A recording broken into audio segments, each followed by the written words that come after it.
We've been meeting with a lot of companies, but what really is happening is the word is now out that when you want to move your plant to Mexico or some other place, and you want to fire all of your workers from Michigan and Ohio and all these places that I won for good reason, it's not going to happen that way anymore. You want to move your plant, and you think, as an example, you're going to build that plant in Mexico, and you're going to make your air conditioners or your cars or whatever you're making, and you're going to sell it through what will be a very, very strong border, not a weak border like it is now. We don't even have a border. It's an open sieve. But you're going to sell through a very strong border. Not going to happen.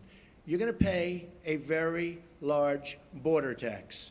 So if you want to move to another country, and if you want to fire all of our great American workers that got you there in the first place, you can move from Michigan to Tennessee and to North Carolina and South Carolina. You can move from South Carolina back to Michigan. You can do anywhere. You got a lot of states at play, a lot of competition.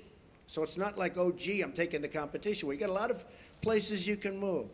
And I don't care, as long as it's within the United States, the borders of the United States. There will be a major border tax on these companies that are leaving and getting away with murder.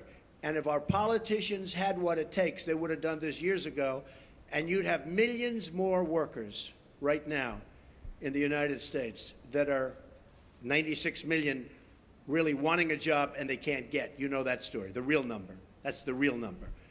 So that's the way it is. Okay, go ahead.